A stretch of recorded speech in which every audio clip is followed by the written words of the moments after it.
भाषेवरनं सक्ती करणं गरजेचं वाटतं तुम्हाला? हा पाहिजे ना. केली पाहिजे. आता महाराष्ट्रात मराठी आलीच पाहिजे. प्रत्येकाला मराठी बोललीच पाहिजे. आपली भाषा आपण नाही बोलणार तर कोण बोलणार नाही. हे परप्रांतात येऊन आपल्या इथं येणार, पोट भरणार, इकडे धंदे करणार, यांना आलीच पाहिजे ना मराठी. तुम्ही कुठल्या मूळचे? आम्ही इथले पुण्यातलेच आहे. पुण्यातलेच हो. किती वर्ष व्यवसाय करताय? आता मी रिक्षा साधारण झालं 7-8 वर्ष चालवतो रिक्षा.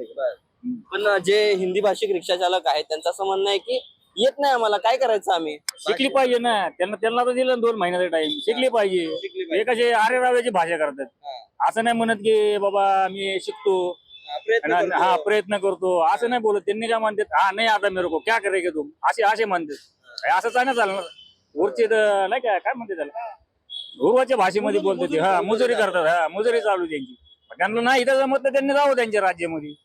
इथं आमच्या मराठी लोकांसाठी आम्ही आहे ना. रोज आम्ही 8 तास चालवतो, 10-12 तास चालू आम्ही रिक्षा त्यांच्यासाठी. मुंबईमधले जवळपास 70 ते 80% रिक्षा चालक जे आहेत ते परप्रांतीय आहेत आणि हिंदी भाषिक आहेत मुळात. त्यांचं असं म्हणणं आहे की जर आम्ही आमच्या राज्यात परत गेलो तर मराठी माणूस काय रिक्षा चालवणार नाही हे चुकीचं आहे त्यांचं.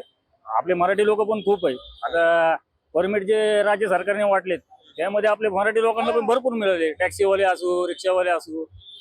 मी काय म्हणतो, त्याच्या विरोधात त्यांनी काय केलं माहिती का, शासनाने जे सक्ती केलेली मराठीची, तर त्यांनी त्याच्या विरोधामध्ये संप करायची त्यांची तयारी चालू आहे असं मी ऐकलेलं आहे. हिंदी भाषिक लोकांची हिंदी भाषिक लोकांची मराठीची सक्ती केल्यामुळे त्याच्या विरोधात संप ते लोक करणार आहेत. केला की नाही माहिती नाही मला, पण मग तो संप करू शकतात. तर मराठी भाषा शिकायला काय प्रॉब्लेम आहे? जर महाराष्ट्रात राहून महाराष्ट्रात या सगळ्या गोष्टीचा अधिकार घेत आहेत तर मग मराठी बोलायला काय प्रॉब्लेम आहे? तुम्ही संप करू शकता, म्हणजे नाही का आता काय म्हणतात त्याला, ते आंदोलन करू शकता त्याच्या विरोधात. मग तुम्हाला शिकायची अडचण काय? म्हणजे हे आडमुटपणा झाला ना थोडक्यामध्ये. शिकायचंच नाही. हा, तुम्ही महाराष्ट्रात येता, इथं भरपूर कमवता, ती पिढ्यानपिढ्या इथं राहता, घरं बांधता, दारं बांधता, संपूर्ण करता, सगळ्या गोष्टी करता. मग तुम्ही मराठीची तुम्हाला अडचण काय? मराठीची अडचण काय? बरोबर आहे की नाही? आपण तर प्रॉपरच आहे, मराठीच आपण बोलणार आणि मराठीचा अभिमान पण तेवढा आपल्याला आहेच. पण असं नाही की कुणावरती आपण काय परप्रांतीयचा आपल्याला काय वैर किंवा काय, असं काही नाही. त्यांनी यावं, इथं बिझनेस करावा, भरपूर कमावं, पण मराठीची किंमत कायम ठेवायची.